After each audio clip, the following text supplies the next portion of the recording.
Hello students, कैसे हैं आप लोग। उम्मीद कर रहा हूं कि ये जो आप लोगों के लिए आईएसआई और सीएमआई के पीवाईक्यूज की ये जो बैच लॉन्च किया गया है, इसमें आप लोगों को बहुत ही ट्रेमेंडस फायदा हो रहा होगा। मेरी आपकी इस तरह से तो पहली मुलाकात है, लेकिन जब इस बैच को लॉन्च किया गया था तब मैं आपके सामने आया था। तब मैं और विवेक सर इस बैच की लॉन्चिंग में आपके पास आए थे। तब हम लोगों ने इसका आपको मकसद एक्सप्लेन करने की कोशिश की थी। ठीक, तो आईएसआई सीएमआई अपने आप में एक बहुत ही प्रेस्टिजियस एग्जाम्स हैं, तो इनके पीवाईक्यूज को लेके बच्चों के मन में काफी दुविधा रहती थी, सर कहां से मिलेंगे, किस तरह से अटेम्प्ट करेंगे। तो हम लोगों ने इसी के लिए इसकी ये पूरी सीरीज अवेलेबल करा दी थी। तो हम लोग यहाँ पे चैप्टर वाइज लेके आ रहे हैं तो यहाँ पे हम लोग जो इसके पीवाईक्यूज होंगे वो डिस्कस करेंगे, और इसी के आधार पर आपको एक प्रैक्टिस शीट भी मिल रही है जिसमें लगभग अमूमन 15 से लेके 20 सवाल होते हैं। तो आप यहां पर इसको पढ़कर जो भी आपके कॉन्सेप्ट बिल्ड होंगे उसके आधार पे उन शीट्स को सॉल्व करेंगे। तो मेरी जानकारी में यह है कि अभी तक शायद आप लोग 3-4 चैप्टर के आसपास कर चुके होंगे।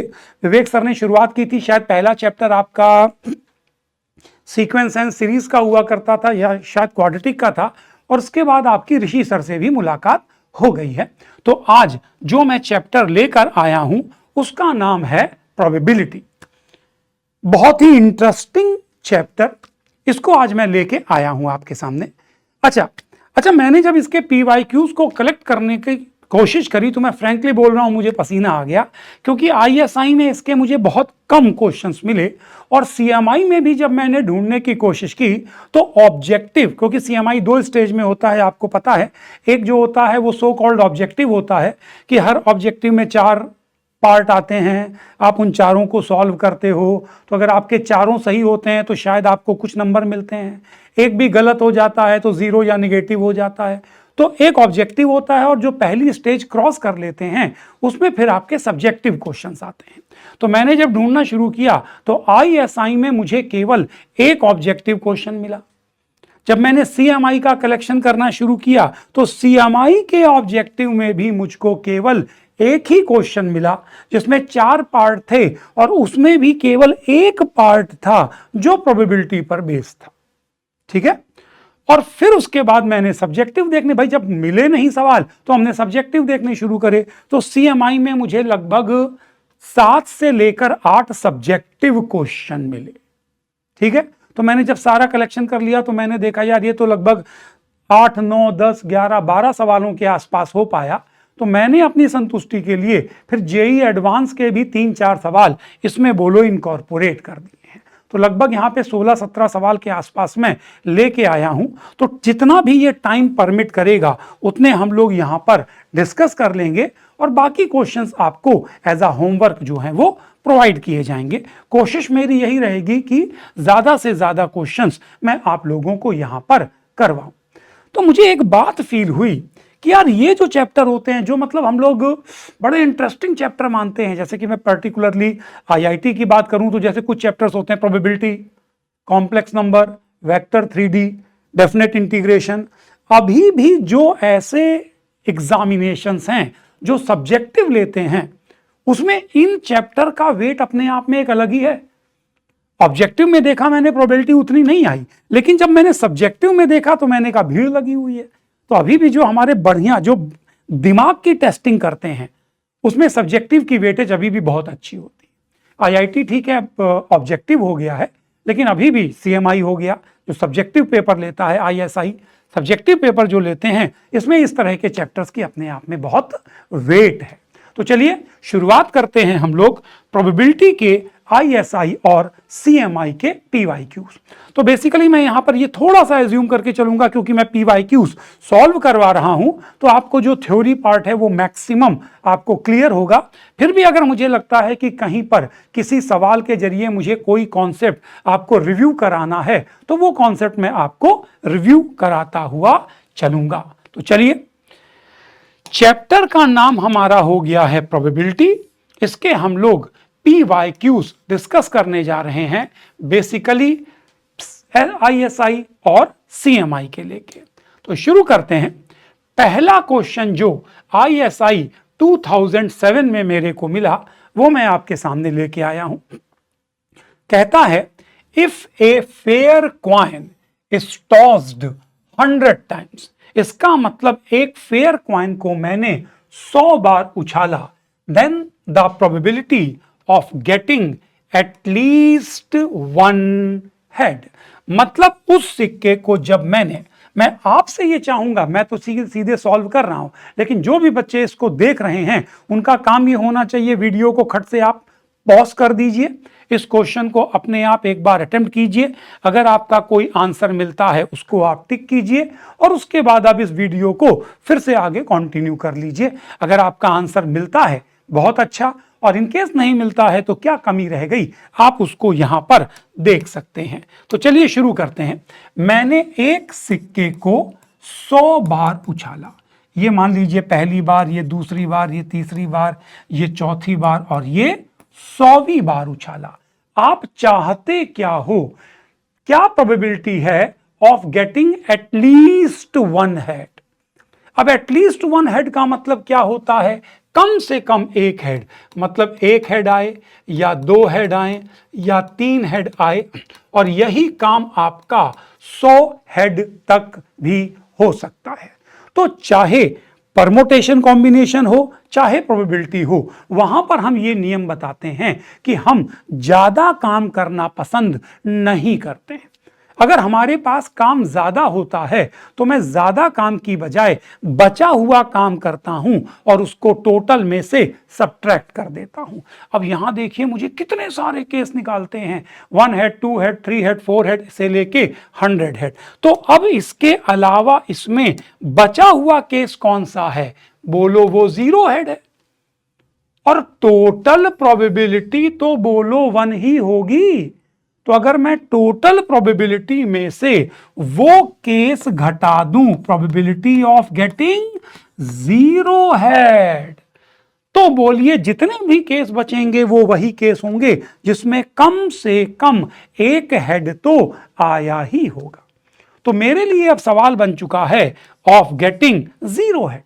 अब 0 हेड का मतलब क्या हुआ, एक भी जगह हेड नहीं आना चाहिए, इसका मतलब यहां पर हेड नहीं आना चाहिए। अरे 2 ही तो संभावना है, या तो हेड या तो टेल। तो यहां टेल आए, यहां टेल आए, यहां टेल आए, हर जगह टेल ही आए। तो इस वाले टॉस पर टेल आने की प्रोबेबिलिटी क्या होगी, हाफ। इस पर भी क्या होगी, हाफ।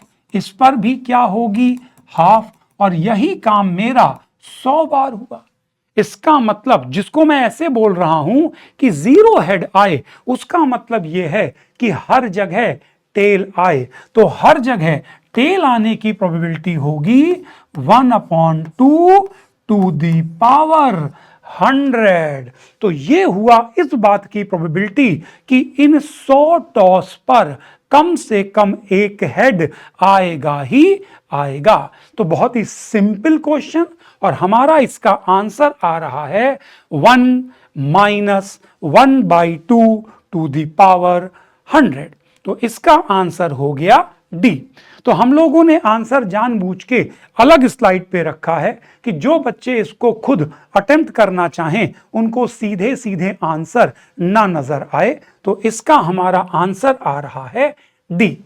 तो मैंने आपसे कहा था कि ISI में मुझे केवल एक ऑब्जेक्टिव सवाल मिला। जितने भी स्टूडेंट्स अगर ये वीडियो देख रहे हैं और अगर वो उनके पास कहीं से और ISI के कुछ ऑब्जेक्टिव सवाल प्रोबेबिलिटी के हों या CMI के भी प्रोबेबिलिटी के ऑब्जेक्टिव क्वेश्चंस हों, वो मेरे को वो शेयर कर सकते हैं। तो चलिए अब हम लोग बढ़ते हैं। तो यहां पर आया अब हमारा CMI 2019 का क्वेश्चन, और ये क्वेश्चन जो हैं वो सब्जेक्टिव वे के हैं, मतलब मुझे इसको सॉल्व करके पूरा इसका आंसर इवेलुएट करना है।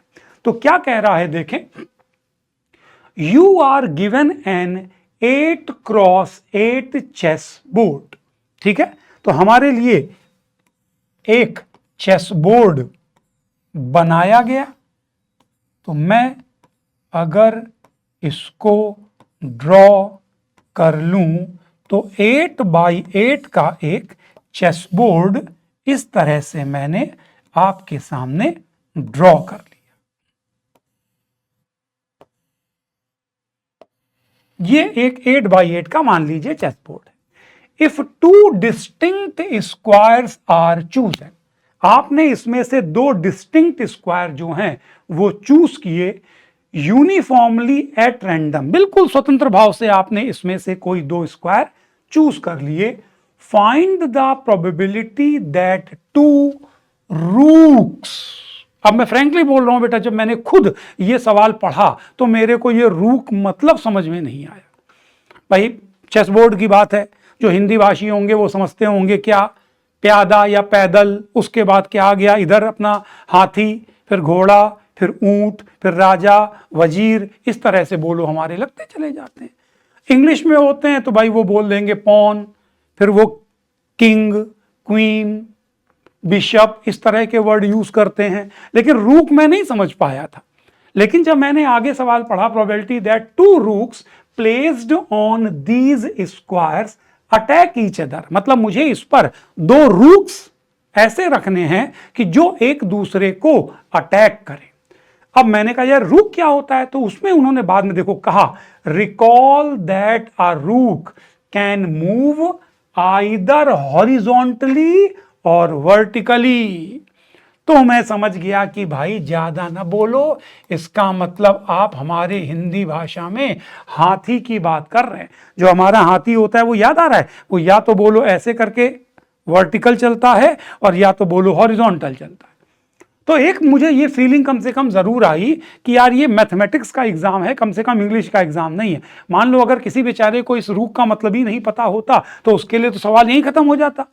तो उसने इंग्लिश की टेस्टिंग नहीं करी है, उसने बाद में इस बात को एक्सप्लेन भी कर दिया है कि रूक किसे कहते हैं।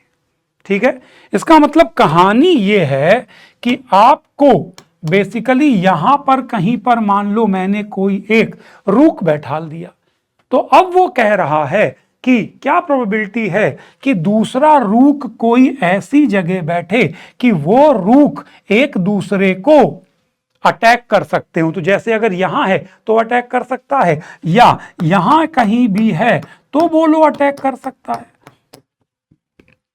तो मैंने कहा यार मैथमेटिकली तो ये सवाल बहुत अब कमजोर हो गया, क्योंकि इसमें लैंग्वेज का ही खेल है। सवाल तो बोलो खत्म हो गया। मैंने शुरू किया, मैं कैसे करने जा रहा हूं।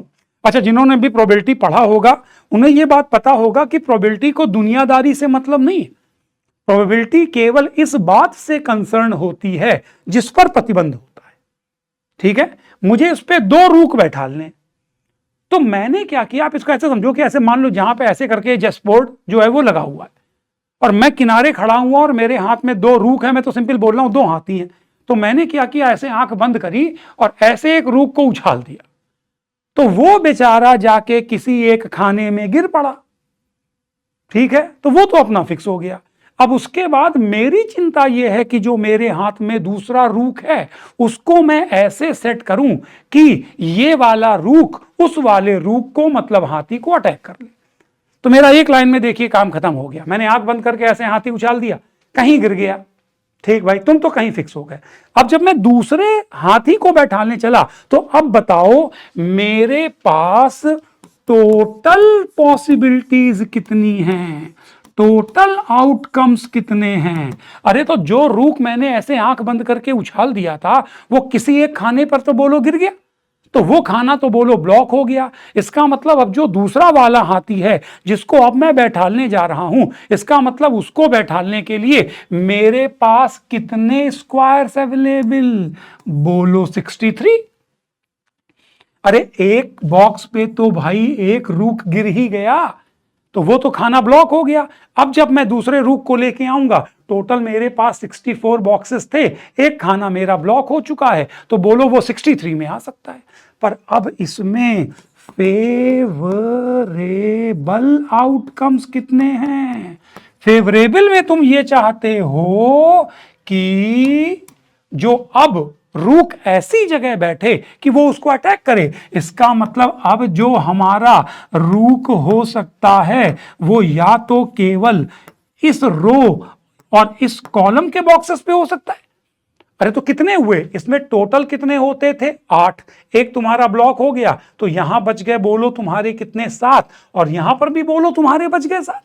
इसका मतलब मेरे फेवरेबल आउटकम्स बोलो हो जाएंगे 14। तो अगर मेरे को इस बात की प्रोबेबिलिटी निकालनी है तो प्रोबेबिलिटी हो गया total number of favourable outcome upon total number of outcomes. 7 से मैंने काट दिया, 7 दूनी 14 और 9 7 63। इसका मतलब इस क्वेश्चन का आंसर निकल कर आएगा 2/9। अब देखिए ये एक्सप्लेन कर रहा हूं इसलिए इतना टाइम है, वरना बेटा इतना टाइम हम लोगों को नहीं लगाना पड़ता। आप मेरी बात समझ रहे हैं? तो यही सवाल और भी देखो चेंज हो होकर बन सकता था। बोलो क्लियर है? और भी चेंज हो होकर बन सकता था। यहां तो उसने मान लो हाथी की बात करी जो केवल हॉरिजॉन्टल और बोलो वर्टिकल घूम रहे हैं। अगर इसी में मान लो मैं इसकी जगह ऊंट की बात कर देता, इसकी जगह मान लो मैं ऊंट की बात कर देता कि ये जो चेस बोर्ड है मुझे इसमें ऐसे करके 2 ऊंट याद है ना कैसे चलता है ऊंट, डायगनली चलता है। ऊंट जो है वो डायगनली चलता है। तो अगर वो इस प्रकार से बोलो कहता तो यही सवाल मॉडिफाई होकर बोलो ऐसे भी हो सकता था। लेकिन एक बात स्पष्ट कर दूं कि वो सवाल इससे कहीं बेहतर होता बच्चों। वो क्यों बेहतर होता मैं एक बात आपको बताता हूं। जो हमारा ऊंट होता बोलो वो डायगनली मूव करता और हाथी हमारा बोलो ऐसे मूव करता था। तो हाथी के केस में हमारा फायदा क्या हो गया कि आप चाहे एक हाथी को कहीं पर भी फिक्स करें, दूसरे हाथी को फिक्स करने के लिए 14 पॉसिबिलिटीज ही हैं। आप मेरी बात समझ पा रहे हैं? 14 पॉसिबिलिटीज ही हैं। लेकिन अगर वहीं कहीं मैं ऊंट की बात कर रहा होता तब बोलो बेटा संभावनाएं बढ़ जाती। कैसे? मान लो ऊंट यहां बैठता एक और ऊंट केवल डायगनली मूव कर सकता था, तो इसका मतलब अटैक करना था तो दूसरा वाला मेरा केवल इस वाले डायगनल पर बैठता और कितनी पॉसिबिलिटीज होती 7। केवल कितनी पॉसिबिलिटीज होती 7। अब दूसरी बात अब मैं ऐसे दिखाना चाहता हूं, अगर मान लो कहीं मेरा जो ऊंट होता वो यहां बैठ जाता तो अब दिक्कत ये आती कि जो सेकंड वाला होता वो कहां कहां बैठ सकता था। इधर तो बोलो 7 ही आते, अरे वाह, और इधर देखो इधर तो 7 ही आते ना, 1 2 3 4 5 6 7। लेकिन अब इधर भी तो पॉसिबिलिटी बन जाती ना 1 2 3 4 5 6। तो हाथी वाले केस में तो बोलो आसान था क्योंकि हॉरिजॉन्टल देखेंगे तो भी उसके पास 7 बॉक्स हैं और इधर देखेंगे तो भी बोलो 7 हैं, तो बोलो टोटल 14 हो गए।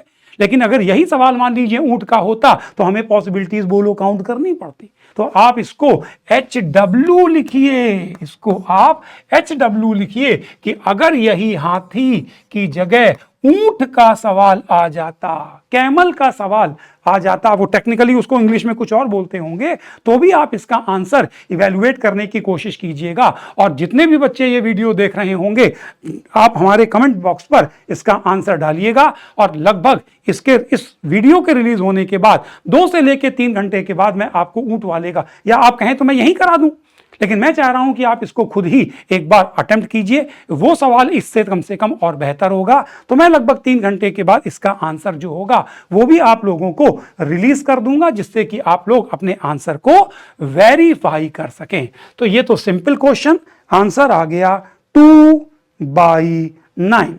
तो इसका आंसर है आपका 2/9। चलिए नेक्स्ट क्वेश्चन की ओर मूव करते हैं। क्या कह रहा है नेक्स्ट क्वेश्चन, आइए देखें। What is the probability that among 100 rolls of a fair die. जो आज हमने आज का पहला सवाल किया था उसमें मैं सिक्का उछाल रहा था, उस सिक्के को मैं 100 बार उछाल रहा था। यहां पर उसने एक फेयर डाई लिया, डाई का मतलब पॉसिबिलिटीज कितनी 6, 1 2 3 4 5 6, और उसको 100 बार उछाला जा रहा है। क्या प्रोबेबिलिटी है the first 3 rolls yields at least 1। First 3 rolls, इसका मतलब मैंने ऐसे करके उछालना शुरू किया एंड सो ऑन 100 बार। पर तुमने यार चिंता तो केवल पहले 3 रोल की ही की है, तो हमें इसके बाद दुनियादारी से क्या मतलब। यही जो लाइन मैंने अभी थोड़ी देर पहले बोली थी कि प्रोबेबिलिटी केवल इस बात को लेकर कंसर्न रहती है जिस पर प्रतिबंध होते हैं।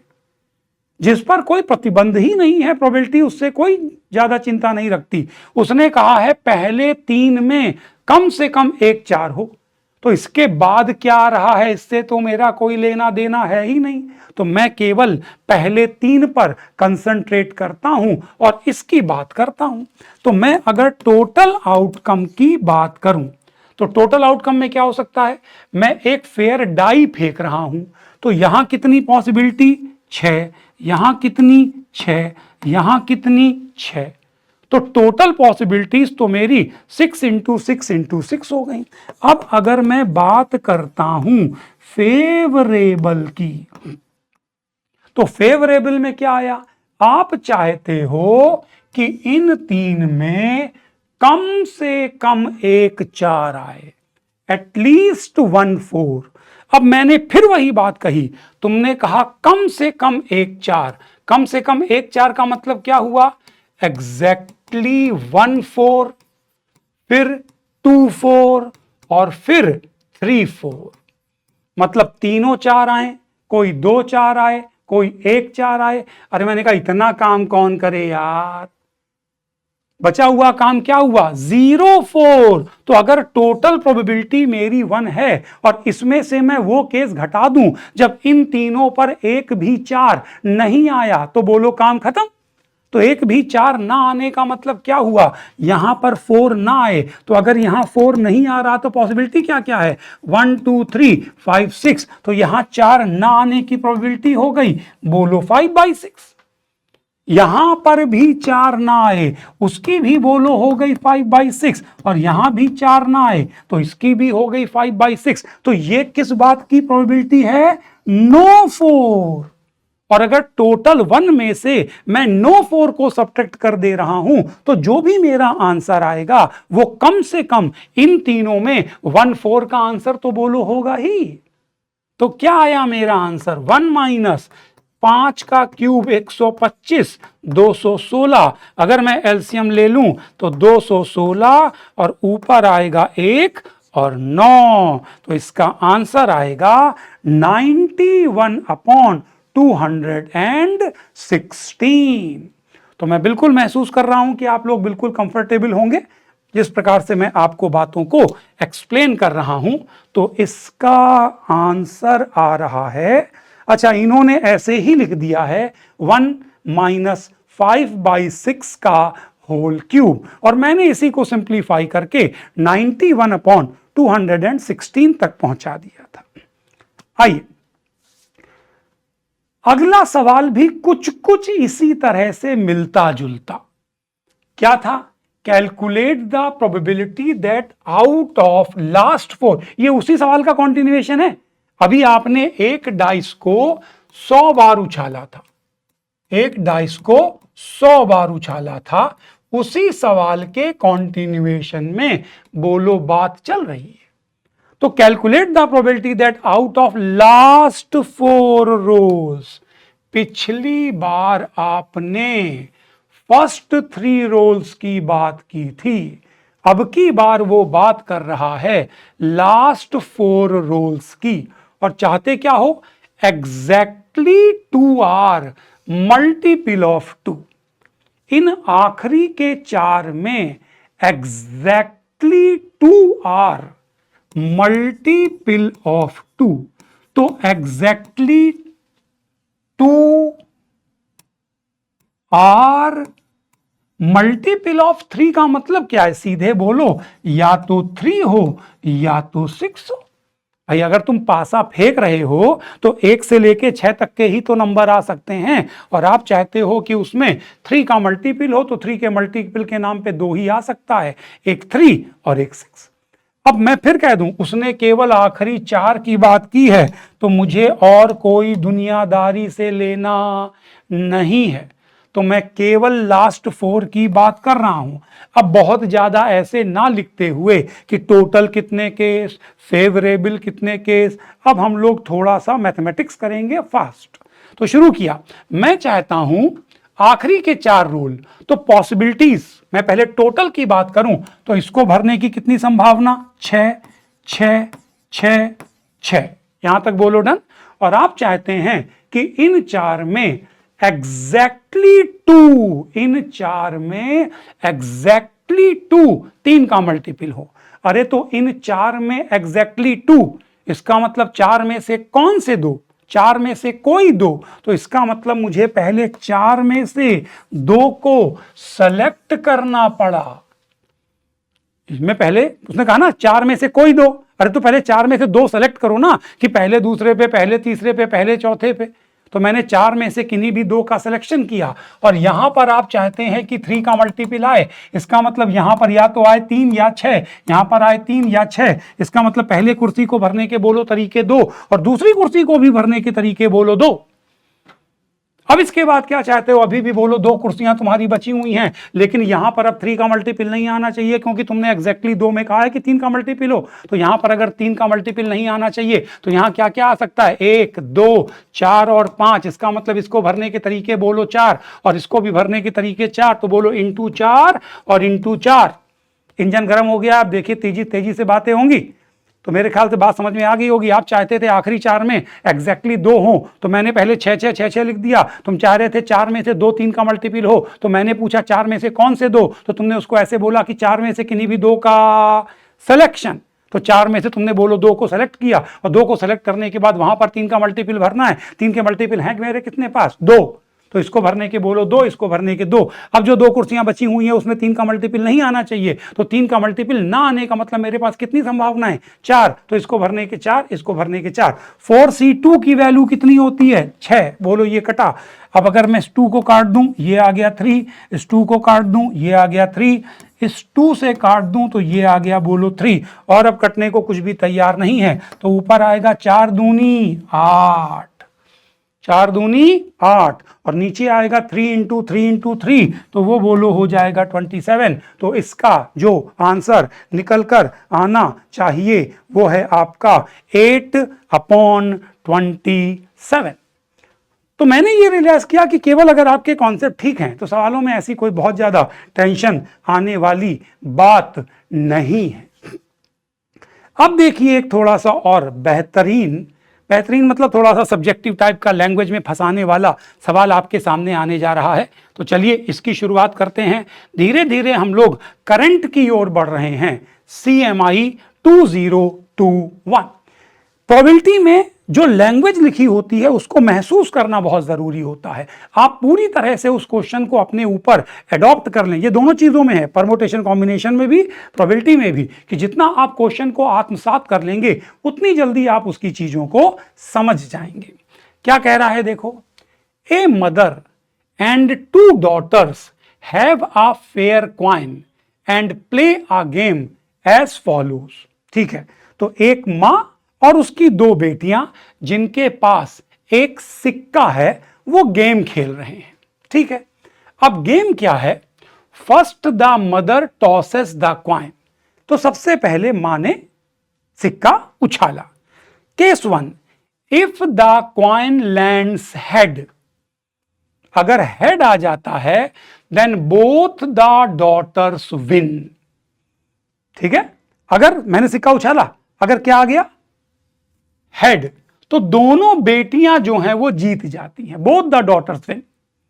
बोलो डन, मतलब काम खत्म। सिक्का उछाला, जैसे ही तुम्हारा हेड आया मां हार गई और दोनों बेटियां जीत गई। ठीक है, तो पहले एक तरह से ऐसे सोच लो कि एक टीम हो गई, एक मां की टीम है और एक दोनों बेटियों की टीम है। लेकिन अगर if the coins lands tails, if the coins lands tail, भाई मां ने सिक्का उछाला लेकिन आ गया टेल, टेल आ गया तो क्या हुआ, then each daughter roll a fair die, then each daughter roll a fair die. जैसे टेल गिर गया तो अब दोनों बेटियों ने सिक्का खोला, each daughter rolls a fair die. ठीक है, इंडिपेंडेंटली, मतलब तुमने अपना अलग उछाला, मैंने अपना अलग उछाला।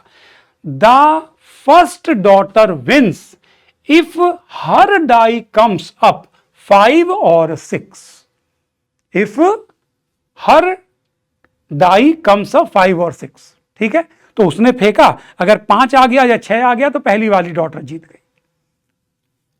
The second daughter wins if her die comes up 5 और 6। दूसरी वाली ने फेंका, अगर 5 और 6 आ गया तो वो जीत गई।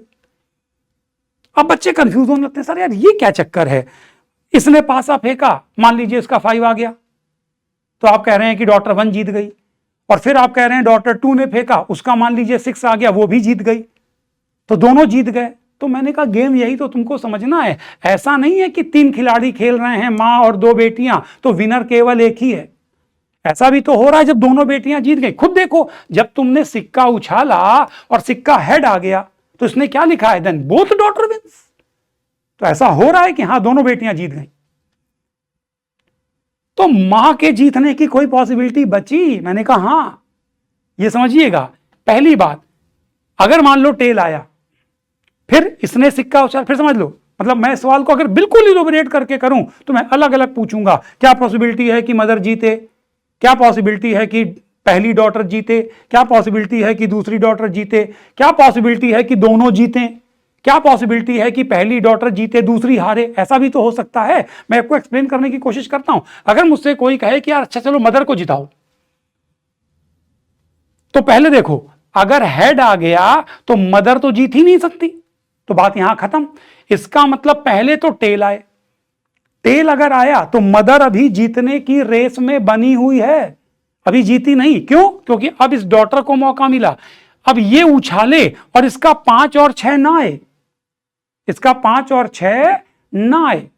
अगर 5 और 6 नहीं आया तो ये भी हार गई, और इसका भी 5 और 6 ना आए तो ये भी हार गई। बोलो मदर जीत गई। अरे होने को तो बहुत कुछ हो सकता है, आप समझ रहे हैं। तो अब क्या ऐसा भी हो सकता है कि दोनों डॉटर जीत जाएं? मैंने कहा इसी केस में देखो दोनों डॉटर जीत रही हैं, और दूसरे केस में भी बोलो दोनों डॉटर जीत सकती हैं। पहले तो बोलो टेल आ गया और इसने फेंका 5 या 6 आ गया, और इसने फेंका तो भी 5 या 6 आ गया। क्या ऐसा भी हो सकता है कि पहली डॉटर जीते और दूसरी ना जीते?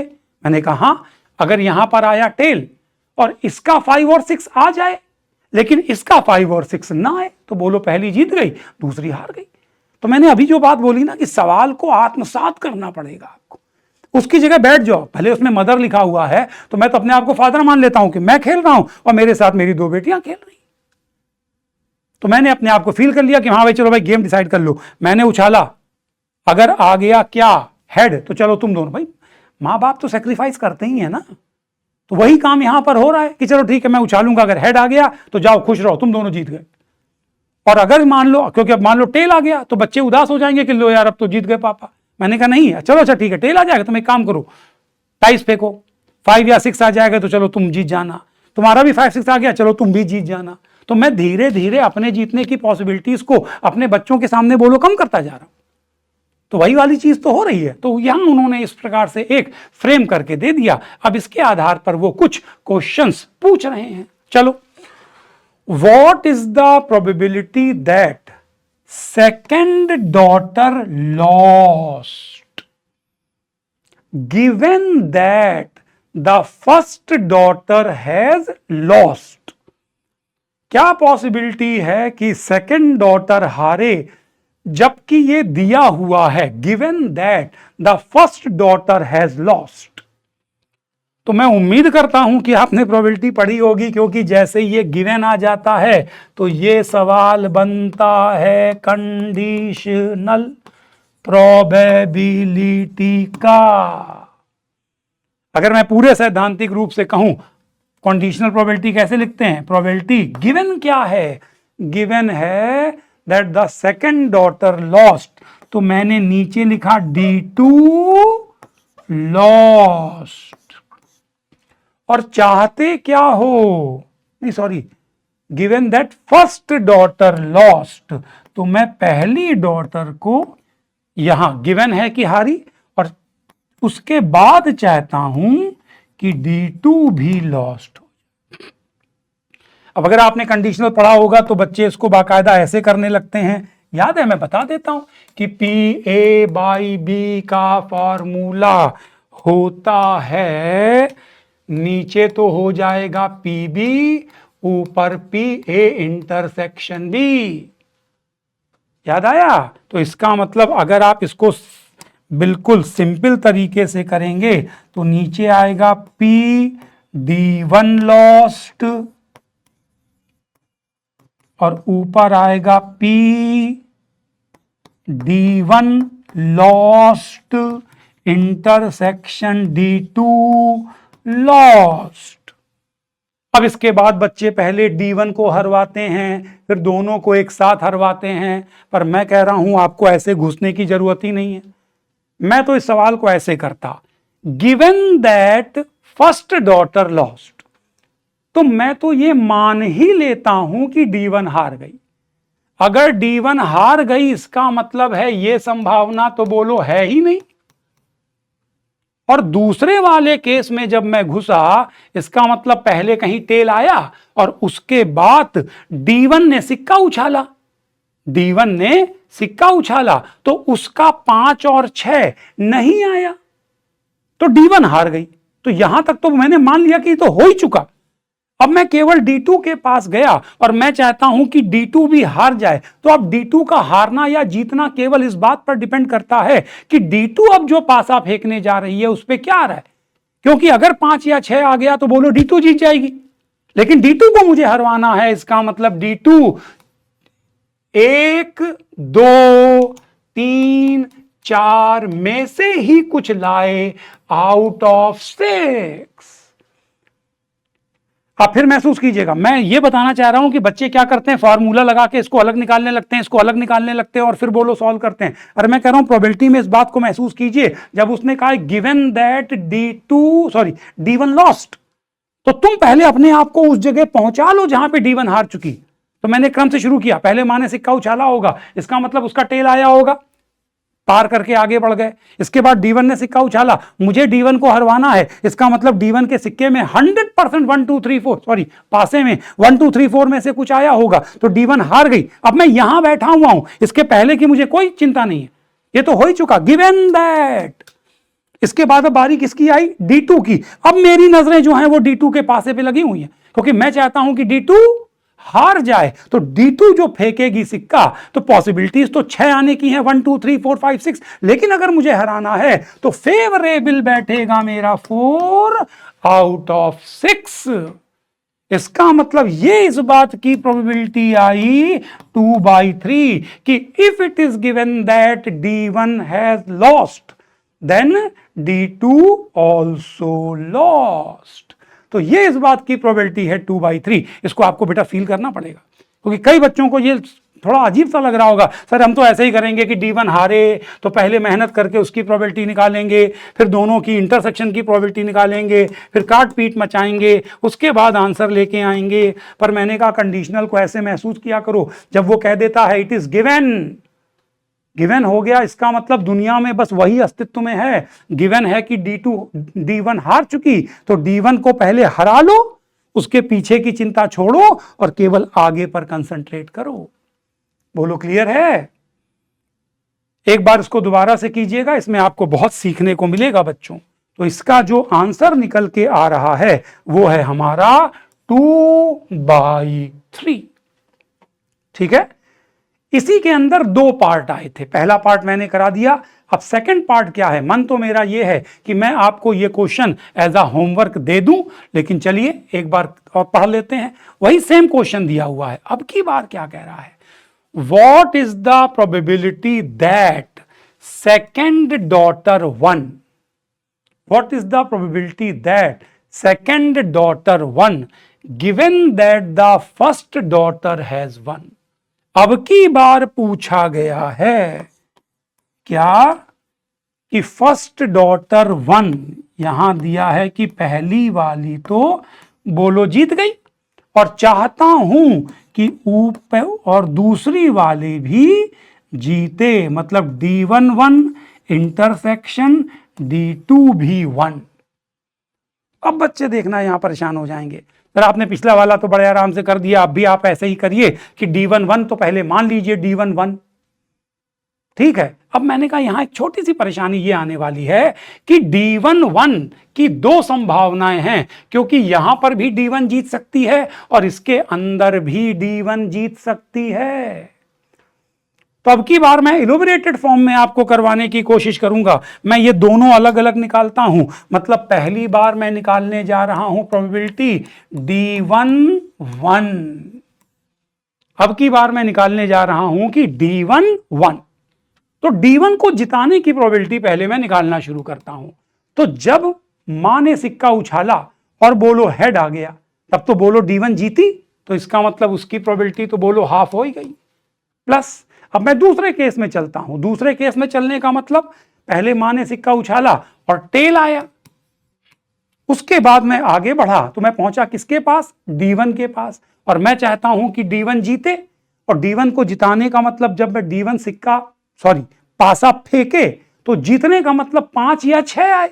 इसका मतलब उसके जीतने की प्रोबेबिलिटी 2 आउट ऑफ बोलो 6। बोलो सहमत हैं?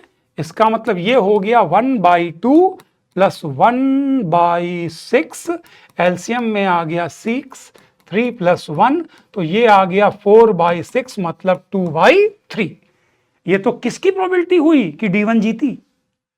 ठीक, अब अगर मैं निकालना शुरू करता हूं कि D1 1 साथ में D2 ऑल्सो 1, D1 भी जीते और D2 भी जीते, दोनों एक साथ, तो फिर से शुरू करो। मां ने सिक्का उछाला, अगर आ गया हेड तो बोलो D1 भी जीती और D2 भी जीती, तो वो तो बोलो हाफ हो ही गया।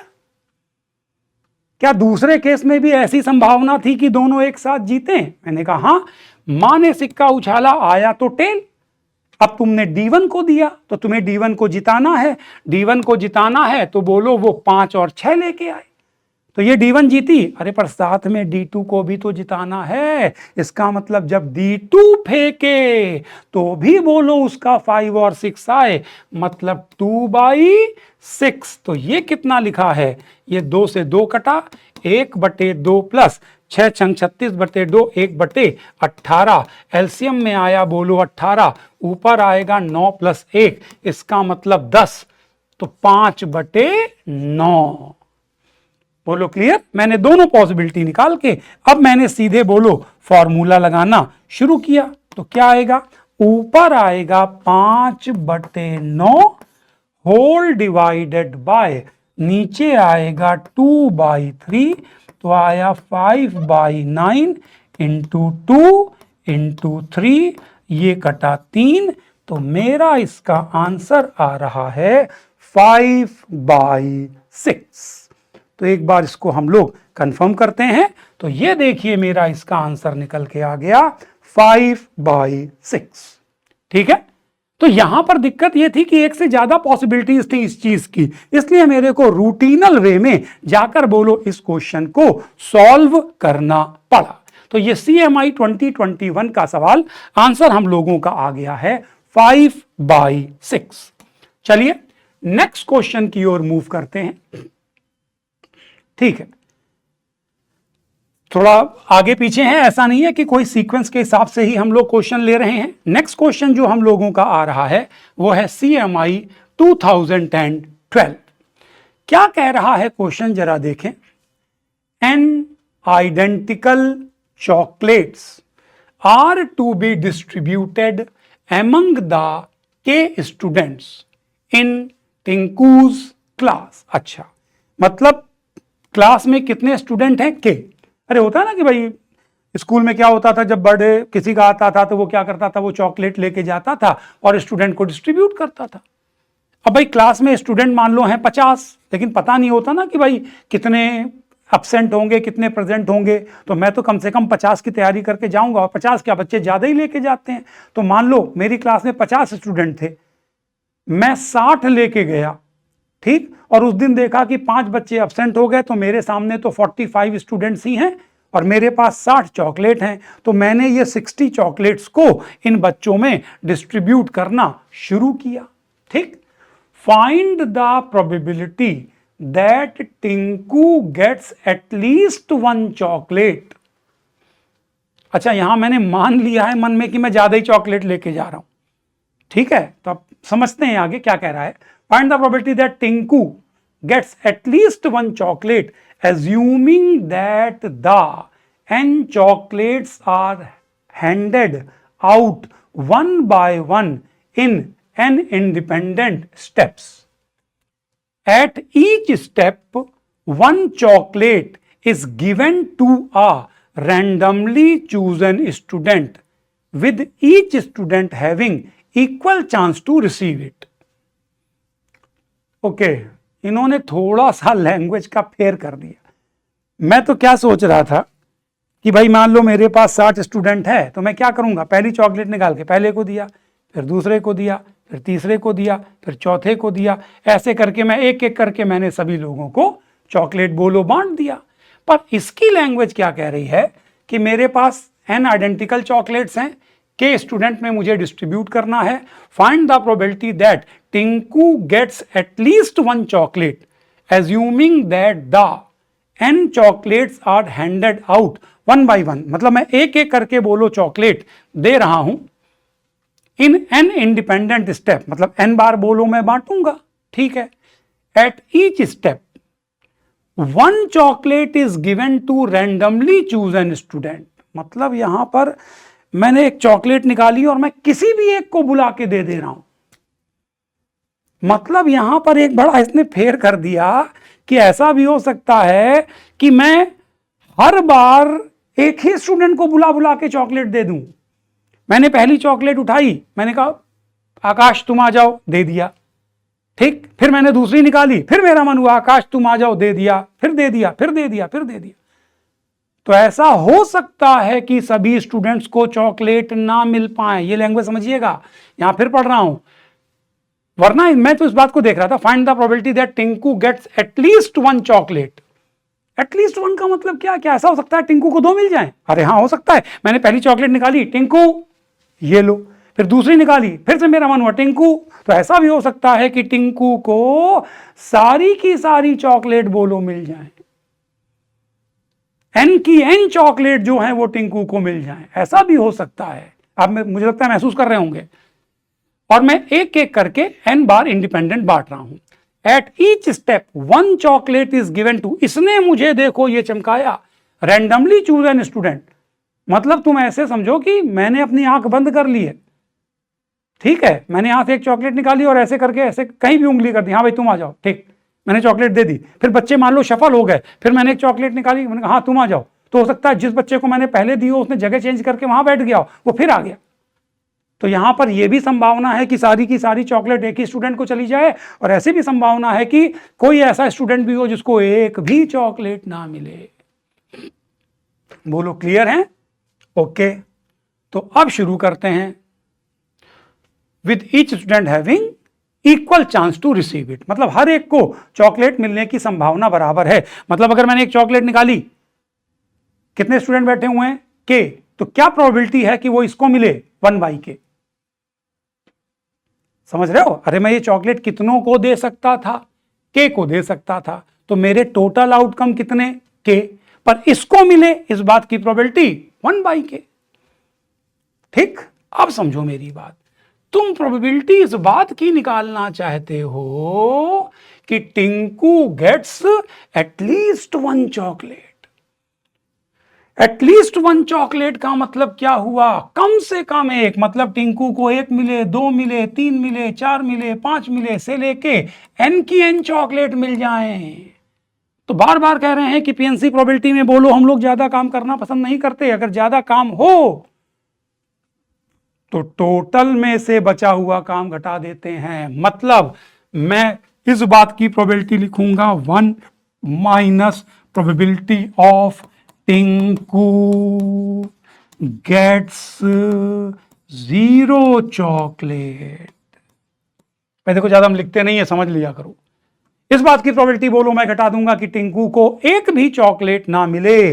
तो मैंने शुरू किया, टिंकू को एक भी चॉकलेट ना मिले, इस बात की प्रोबेबिलिटी क्या हुई? बोलिए, समझिए, बताइए। अच्छा, ऐसे शुरू करते हैं कि अगर मान लो मैंने पहली चॉकलेट निकाली, क्या प्रोबेबिलिटी है कि वो टिंकू को ना मिले? क्या प्रोबेबिलिटी है कि वो टिंकू को ना मिले? मैं ये चाहता हूं ना कि टिंकू को एक भी चॉकलेट ना मिले। कहां चला गया भाई? ठीक है, तो क्या, ऐसे शुरू करते हैं, तो क्या प्रोबेबिलिटी है कि टिंकू को ना मिले? टिंकू को मिलने की क्या प्रोबेबिलिटी थी? मैंने एक चॉकलेट निकाली, देने के लिए कितने विद्यार्थी खड़े हुए? के, लेकिन वो टिंकू को नहीं मिलनी चाहिए। तो एक काम करता हूं, टिंकू को मिलने की प्रोबेबिलिटी क्या हुई? 1/k, और ऐसा होना नहीं चाहिए। तो ये किस बात की प्रोबेबिलिटी हुई? ये इस बात की प्रोबेबिलिटी हुई कि टिंकू को चॉकलेट नहीं मिली। ये तो केवल पहली चॉकलेट नहीं मिली ना, दूसरी भी नहीं मिलनी चाहिए, तीसरी भी नहीं मिलनी चाहिए, चौथी भी नहीं मिलनी चाहिए। तो n की n चॉकलेट टिंकू को ना मिले, इस बात की प्रोबेबिलिटी बोलो ये हो गई। पर ऐसा होना नहीं चाहिए, मतलब 1 - 1 whole to the power n। एक बार मैं फिर एक्सप्लेन करता हूं। आप तो सवाल डाटा के साथ समझो, एक काम करो, मेरे कहने पे आप डाटा के साथ सवाल समझो। मान लो मेरे पास 20 चॉकलेट हैं और मेरे सामने 10 स्टूडेंट्स हैं। इस स्टूडेंट में एक का नाम है ए, मैं एक एक करके चॉकलेट बांट रहा हूं और मैं चाहता हूं को एक भी चॉकलेट ना मिले। तो मैंने शुरू किया, ठीक, एक भी ना मिले, राइट। तो एक भी ना मिले का काम शुरू करते हैं। मैंने पहली चॉकलेट निकाली, कितने विद्यार्थी बैठे? 20। इसको चॉकलेट नहीं देनी है, इसका मतलब मैं कितनों को दे सकता हूं?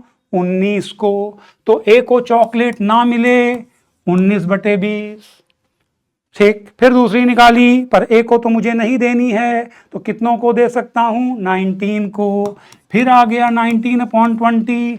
यही कितनी बार चला? 20 बार, 20 टाइम्स। तो ये जो निकल के आया 19/20 की पावर 20, ये इस बात की प्रोबेबिलिटी है कि ए को एक भी चॉकलेट नहीं मिली।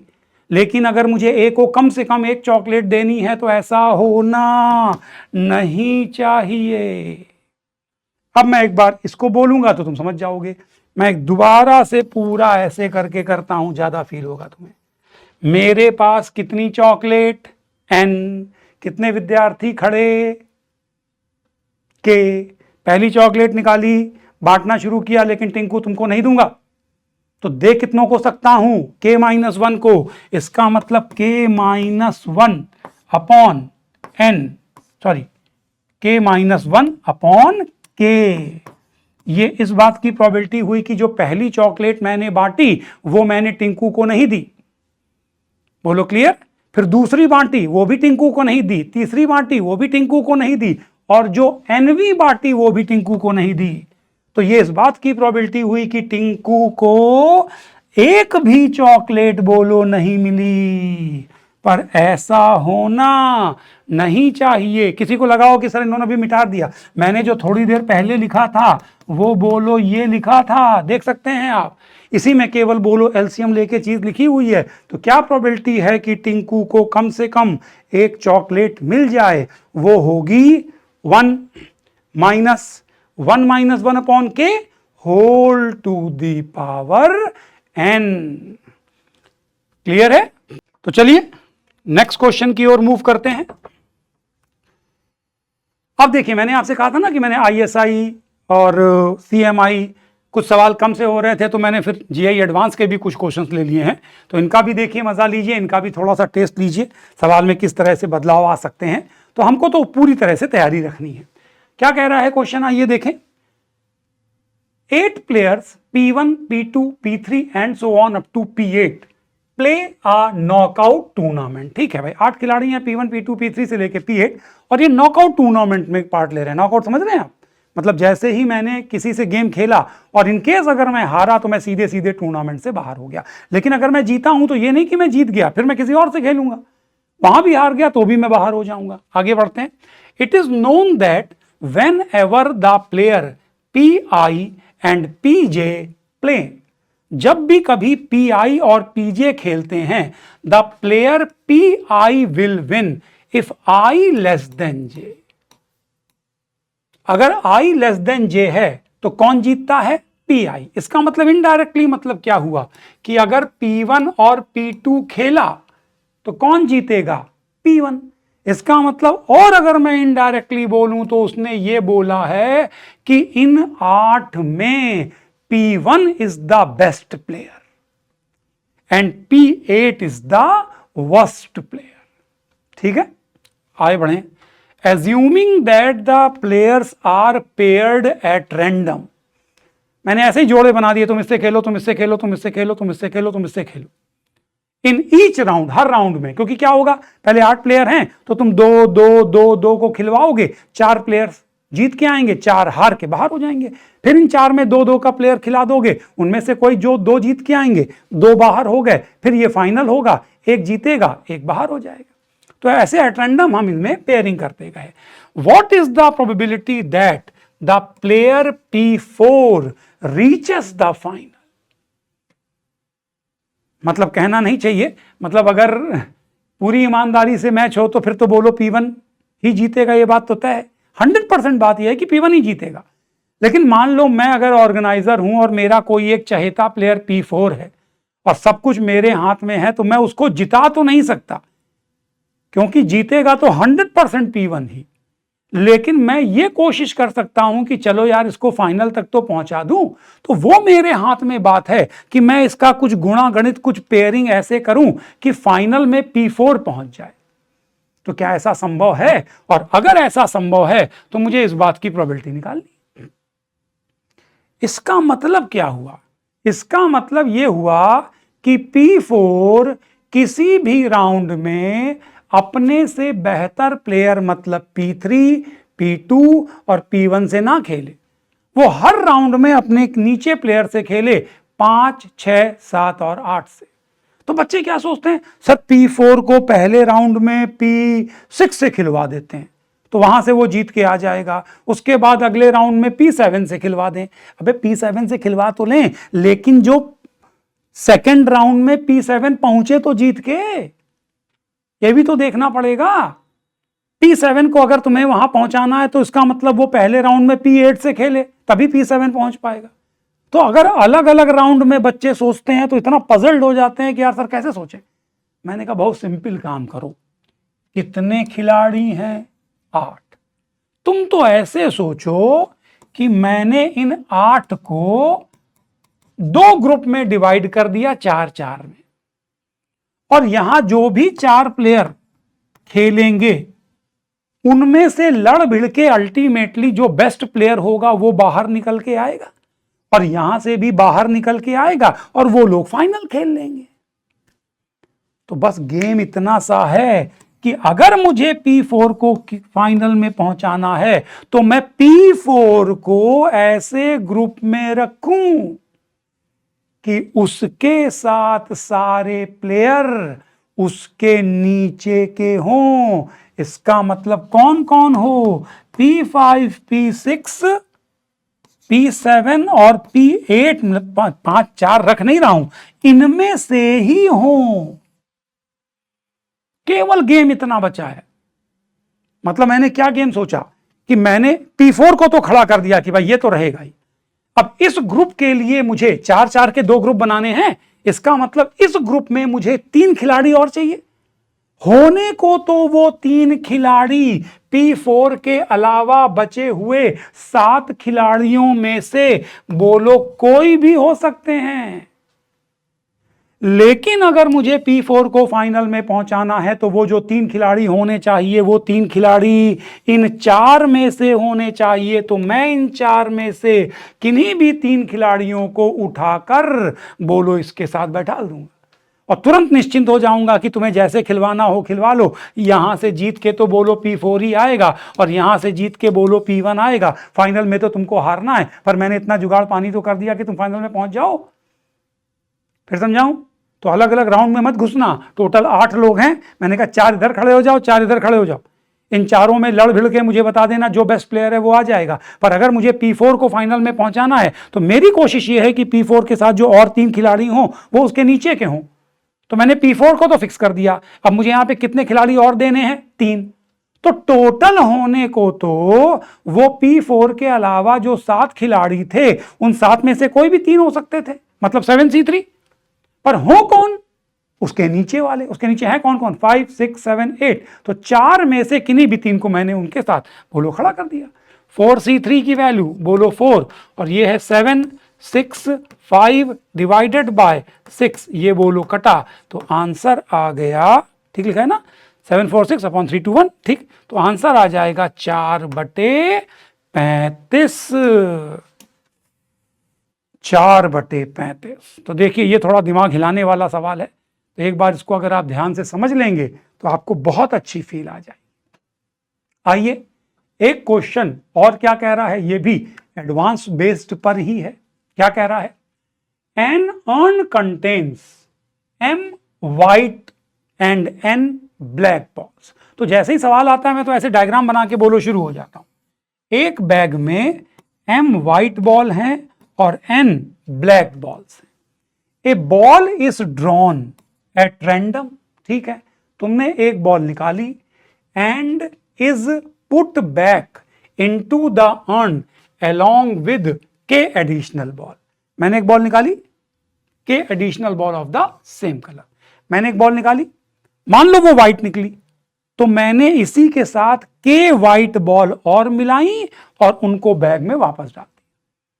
यही काम बोलो ब्लैक में भी हो सकता था, अगर ब्लैक निकलती तो k ब्लैक मिलाता और बोलो वापस डाल देता। As that of the ball is again drawn at random. इसके बाद के बॉलें डालने के बाद मैंने अब इससे कोई एक बॉल निकाली। What is the probability that the ball drawn now is white. ठीक है, बॉल निकाली, जिस भी कलर की बॉल निकली, मान लो व्हाइट निकली, तो हमने इसमें के व्हाइट बॉल और मिला के वापस डाल दी, और उसके बाद मैंने अब इससे बॉल निकाली, तो क्या प्रोबेबिलिटी है कि वो व्हाइट निकलेगी। ये भी थोड़ा सा बेहतर सवाल होता है। तो मैं स्टेप वाइज शुरू करता हूं भाई। मैंने एक बॉल निकाली, हो सकता है कि वो बॉल कैसी हो, may be white may be black. तो शुरू करो। हो सकता है मैं जब बॉल निकालूं तो वो व्हाइट निकले। अरे तो पहले व्हाइट निकले की प्रोबेबिलिटी तो लिखो। तो व्हाइट निकले की प्रोबेबिलिटी हुई m/m+n। निकलने को तो व्हाइट और ब्लैक कुछ भी निकल सकती थी, तो मुझे तो सारी पॉसिबिलिटी देखनी पड़ेगी ना। तो मैंने बॉल निकाली और बॉल मान लो मेरी व्हाइट आ गई, तो व्हाइट निकलने की प्रोबेबिलिटी हो गई m/m+n। तो मैंने किया क्या, वो बॉल मेरे हाथ में, के व्हाइट बॉल मैंने और जोड़कर बोलो वापस डाल दी। तो वापस डालने के बाद बोलो अब इसके अंदर कितनी व्हाइट हो गई, बोलो हो गई m+k व्हाइट।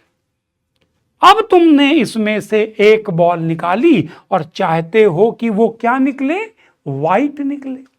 तो अब बोलो व्हाइट निकलने की प्रोबेबिलिटी फेवरेबल हो गए m+k whole divided by m+n+k।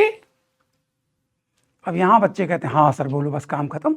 अरे तुमने ये सारी प्रोबेबिलिटी ये मानकर निकाली है कि पहली बॉल क्या निकली थी, व्हाइट।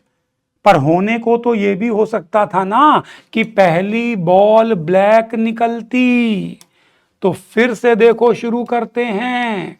अगर पहली बॉल ब्लैक निकलती तो ये सेकंड केस बना, ये केस 1 बन गया है जब पहली बॉल व्हाइट निकली, और ये केस 2 हो गया जब बॉल ब्लैक निकली। तो पहले ब्लैक निकालो, तो पहली बॉल ब्लैक निकलने की प्रोबेबिलिटी है n/m+n।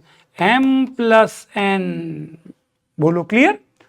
और अब तुमने उसके साथ के बॉल और मिलाई, तो अब यहां पर संभावना ये हो जाएगी, इतनी ब्लैक हो जाएंगी। और अब तुम इसमें से एक बॉल फिर से निकाल रहे हो और चाह रहे हो कि वो कैसी निकले, व्हाइट, क्योंकि मुझे अब अल्टीमेटली तो व्हाइट ही निकालनी है। तो अब वो व्हाइट निकले तो फेवरेबल कितने, बोलो m डिवाइडेड बाय m+n+k। बोलो क्लियर। तो ये मैं हटा दे रहा हूं जो मैंने पहले लिखा था, केस 1 व्हाइट, यहां लिख देता हूं अगर आपको रिक्वायरमेंट हो, ये व्हाइट का और ये ब्लैक का। अब अगर मैं इसको सिंप्लीफाई करूं तो बोलो मैंने लिया एलसीएम, तो क्या आया, नीचे आ गया m+n इंटू m+n+k, और ऊपर जब इनको देखोगे तो बोलो क्या कॉमन, बोलो m कॉमन।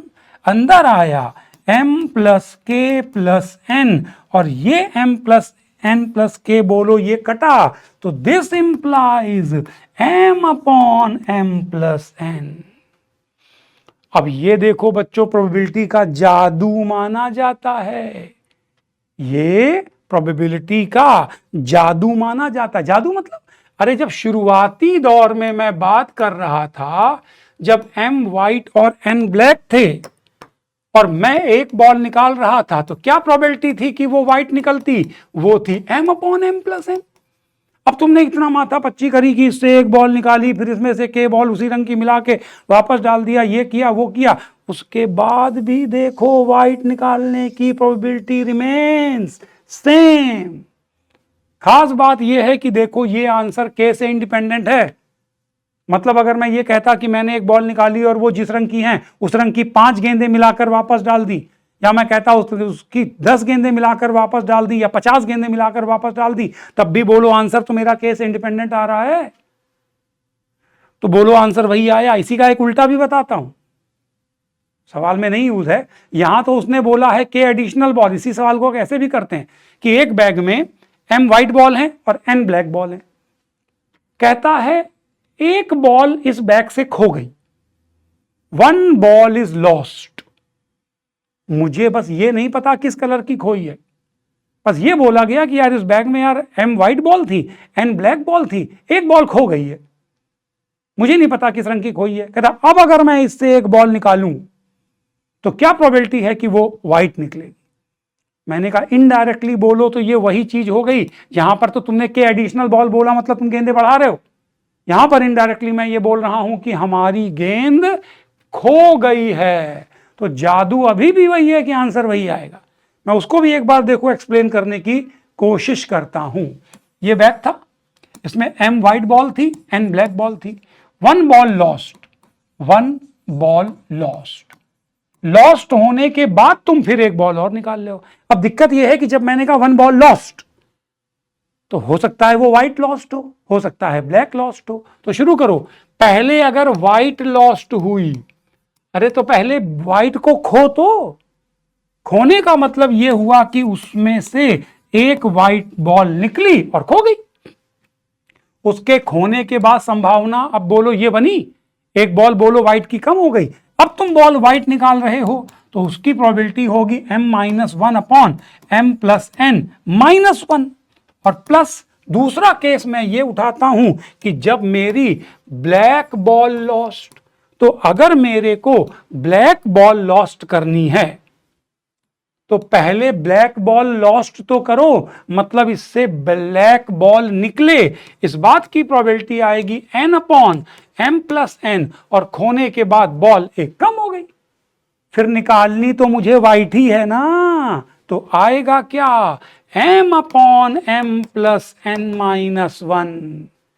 एलसीएम लिया, अभी भी वही m plus n into m plus n -1। बोलो ऊपर से क्या कॉमन, m, अंदर m -1 प्लस n, बोलो कटा, आंसर आ गया m upon m plus n। तो इसको जो हम लोग ऑफलाइन क्लासेस में पढ़ाते हैं तो कहते हैं देखो ये प्रोबेबिलिटी का जादू है। एडिशनल बॉल डाल दो या बॉल खो भी जाए, उसके बाद भी उस पर्टिकुलर रंग की बॉल निकलने की प्रोबेबिलिटी रिमेन्स सेम। तो थोड़ा सा IIT एडवांस का भी टच आपको देते चले जा रहे हैं। आइए एक और बढ़िया प्रश्न, जेई, मतलब मैंने तो अपने मनपसंद 4-5 सवाल जेई एडवांस के लिए हैं, चाहे वो करंट हो चाहे वो पुराने हो। ये भी देखिए एक बड़ा पसंदीदा प्रश्न है मेरा, जेई एडवांस 2012 में बोलो आया हुआ है। क्या कह रहा है क्वेश्चन, आइए देखें। कहता है 4 fair dice D1, D2, D3, D4 each having 6 faces 1 2 3 4 5 and 6, ठीक है, are tossed randomly।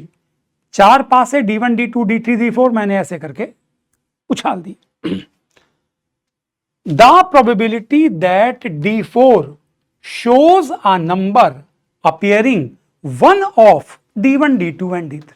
मतलब इसको अलग अलग ऐसे कर दिया मैंने कि मेरे इस हाथ में मान लो D4 है और इस हाथ में मान लो मेरे D1 D2 D3 है, तो मैंने इधर फेंका D1 D2 D3, कुछ कुछ कुछ आया होगा, और इधर फेंका D4, तो कहता है क्या प्रोबेबिलिटी है कि D4 पर वही नंबर आए जो D1 D2 D3 में से किसी ना किसी पासे पर जरूर आया हुआ।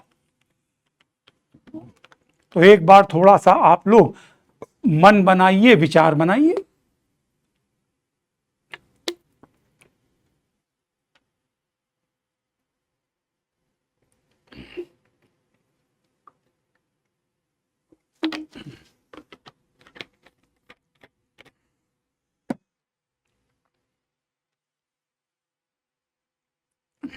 अब बच्चे कैसे थोड़ा सा परेशान होते हैं, सर मैंने 3 पासे यहां फेंके D1 D2 D3, सर हो सकता है तीनों पे अलग अलग आया हो, एक पे 1, एक पे 2, एक पे 3, तो इसका मतलब D4 के पास 1 2 3 कुछ भी आ सकता है।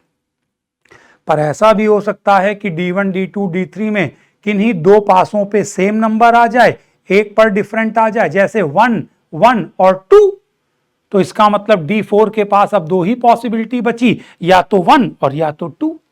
और सर ऐसा भी हो सकता है कि D1 D2 D3 तीनों पर सेम आ जाए, 6 6 6, तो इसका मतलब D4 के पास एक ही पॉसिबिलिटी बची कि 6 आना चाहिए। तो वो ऐसे शुरू करते हैं, पहले D1 D2 D3 तीनों पे सेम आए, फिर D4 पे भी वही आए, फिर D1 D2 D3 में 2 पर सेम आए, एक पर डिफरेंट आए, तो D4 के पास ये 2, तो थोड़ी देर बाद परेशान होने लगते। मैंने कहा यही मैं सिखाने का प्रयास कर रहा हूं कि पीएनसी हो, प्रोबेबिलिटी हो, ज्यादा काम मुझे नहीं करना है। मैं इसको ऐसे देखता हूं, तुम चाहते हो कि D4 पर वही नंबर आए जो इनमें से किसी ना किसी एक पर आए, ये चाहते हो ना। मैं कह रहा हूं इसका उल्टा करो कि D1 D2 D3 पर वो नंबर ना आए जो D4 पे आया हो, और ऐसा हमको नहीं चाहिए, ऐसा हमको नहीं चाहिए। बात समझ रहे हो? तुम चाहते क्या थे? तुम चाहते थे कि जो D1 D2 D3 पे नंबर आया हो वही नंबर D4 पे आया हो। मैं कह रहा हूं इसका उल्टा क्या हुआ, इसका उल्टा ये हुआ कि D1 D2 D3 पर वो नंबर ना आए जो D4 पे आया हो, और ऐसा ना हो तो मैं टोटल प्रोबेबिलिटी को 1 से घटा दूंगा। तो ये है मेरा गेम, समझना मैं क्या कह रहा हूं। मैंने अलग अलग काम किया कि यहां है D4 और यहां पर है D1 D2 D3। अब मैं क्या करने जा रहा हूं, जो तुम्हारे पर आए वो तुम्हारों पर नहीं आना चाहिए। तो मैंने क्या किया, D4 को उछाल दिया, कुछ आया। अब एक बात समझना, बच्चे कहते हैं, मैं कहता हूं अच्छा कुछ आया, प्रोबेबिलिटी बोलो। बच्चे कहते सर 1/6। अरे मैंने कहा नहीं, मैं ये नहीं कह रहा हूं कि 1 आया, मैं ये नहीं कह रहा हूं 2 आया। अरे मैंने कहा कुछ भी आया, चाहे 1 आ जाए, चाहे 2, चाहे 3, चाहे 4, चाहे 5, चाहे 6, तो मैं तो कहूंगा इसकी प्रोबेबिलिटी 1। अरे कुछ तो आएगा ही। अब कोई एक पर्टिकुलर नंबर बोलो वहां पर आ गया, मान लेता हूं 5 आ गया, इसका मतलब उस 5 को यहां नहीं आना चाहिए।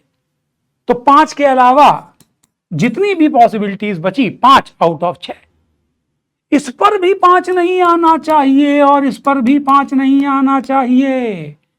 इसका मतलब 1 इंटू 5/6 इंटू 5/6 इंटू 5/6, ये इस बात की प्रोबेबिलिटी हुई कि D1 D2 D3 पर वो नंबर नहीं आया जो D4 पर आया, और ऐसा नहीं होना चाहिए। मतलब 1 - 5/6 का होल क्यूब, मतलब 1 - 125/216, मतलब 91/216।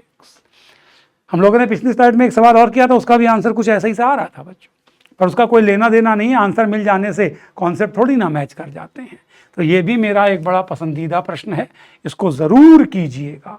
मतलब इन सवालों के जरिए मैंने आपको यह समझाने की कोशिश की कि अगर मेरा फेवरेबल काम ज्यादा हो तो हम फेवरेबल काम करने की बजाय बचा हुआ काम करते हैं और उसको टोटल से सब्ट्रैक्ट कर देते हैं।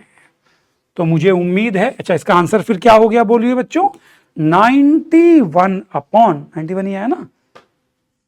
तो इसका आंसर देखिए दिया गया है ए का मतलब हो गया है, अच्छा तो सवाल आगे चला गया गलती से, ए का मतलब हो गया है 91/216।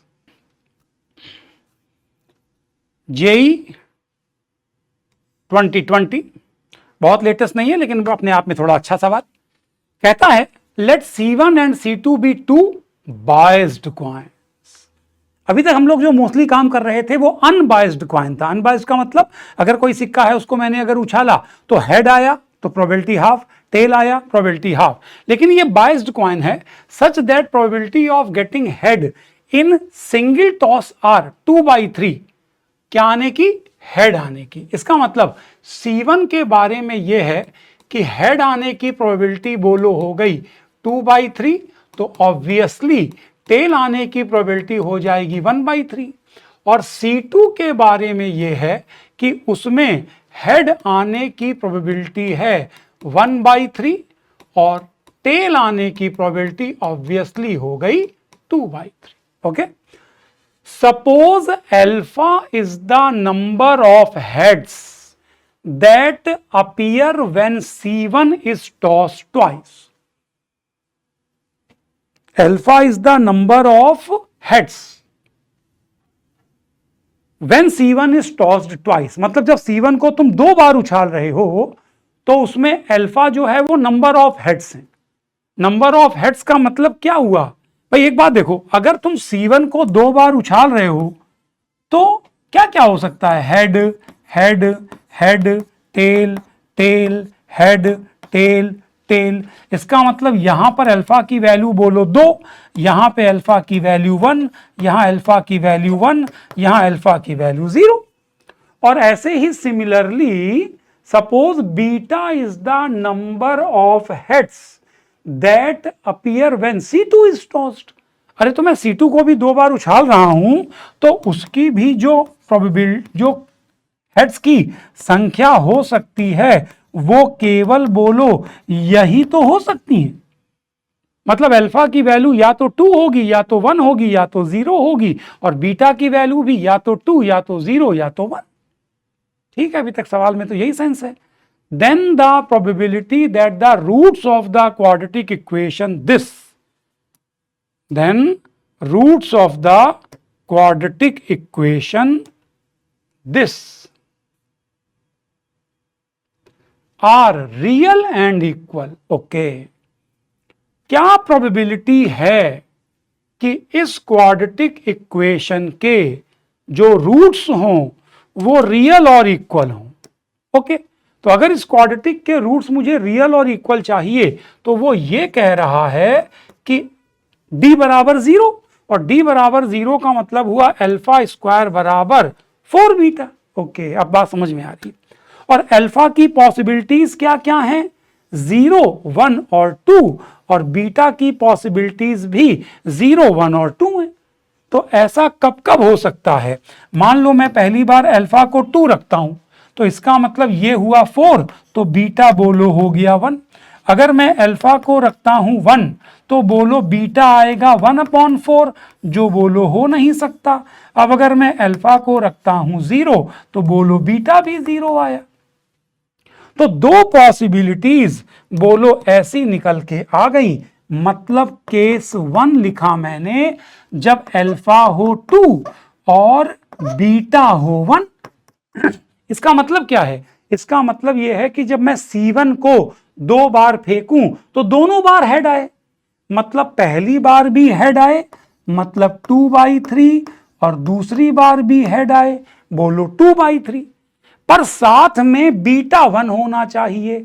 मतलब एक ही बार C2 के उछालने पर एक बार बोलो हेड आए, तो 2 में से कौन सी एक बार आए? अरे 2 बार उछाल रहे हो ना, और चाहते हो एक हेड आए, तो या तो पहले पे हेड आए या दूसरे पे हेड आए, तो 2C1, और फिर उस पे हेड आने की प्रोबेबिलिटी बोलो 1/3, और दूसरे पर फिर तो टेल आना ही पड़ेगा। ये हो गया बोलो केस 1।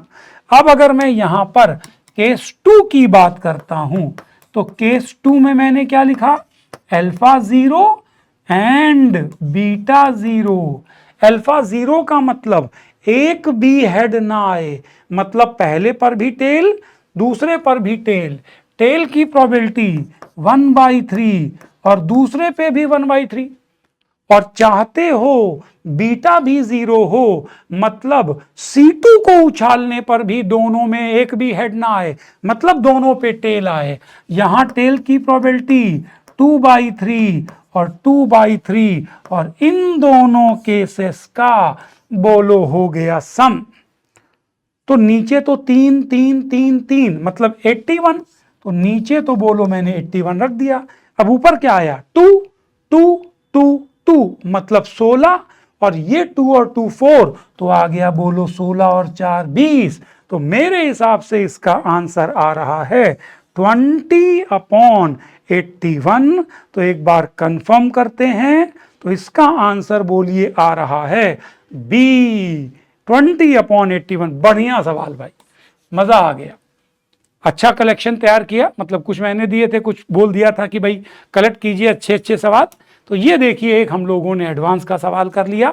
अब अगर हम लोग आगे बढ़ें, अच्छा ओके, तो ये बच्चों देखिए लगभग हम लोगों ने 1 घंटे 20 मिनट के आसपास की क्लास कर ली है, और इसमें हम लोगों ने ISI के कुछ ऑब्जेक्टिव, CMI के कुछ सब्जेक्टिव, एडवांस के भी कुछ प्रोबेबिलिटी के हम लोगों ने क्वेश्चंस कर लिए हैं। अब आता है HW। तो आपको प्रोबेबिलिटी पर एक प्रैक्टिस शीट मिलेगी जिसमें टोटल 20 क्वेश्चंस होंगे, जिसमें कुछ क्वेश्चन ऑब्जेक्टिव भी होंगे और कुछ क्वेश्चन सब्जेक्टिव भी होंगे, क्योंकि हम लोगों ने दोनों प्रकार की प्रैक्टिस करी है। जो मेरी मेमोरी में है लगभग 12 ऑब्जेक्टिव और 8 सब्जेक्टिव क्वेश्चंस आप लोगों को करने हैं। तो आप इस क्लास की सहायता से आपने काफ़ी चीज़ें सीखी होंगी, और अब अगर आप ये प्रैक्टिस शीट कर लेंगे, और अगर आपने ये प्रैक्टिस शीट ईमानदारी से कर ली, मुझे विश्वास है कि आप अगर बढ़िया से क्लास करी है तो लगभग 60-70% आपसे सवाल खुद ही बन जाएंगे, और बाकी आप हम लोगों की सहायता से कर लेंगे। तो मेरा विश्वास है ISI CMI चाहे आगे बढ़कर JEE मेंस भी होगा, उस लेवल के सवाल आप लोगों से बड़े आराम से हो जाएंगे। तो इसी प्रकार से बढ़िया से शिद्दत के साथ मेहनत करते रहिए, सीखते जाइए, प्रैक्टिस करते जाइए, हम लोगों के साथ बने रहिए। ये सीरीज आपके लिए बहुत ही फ्रूटफुल साबित होगी। तो चलिए बढ़िया से मेहनत करते हैं। Best of luck.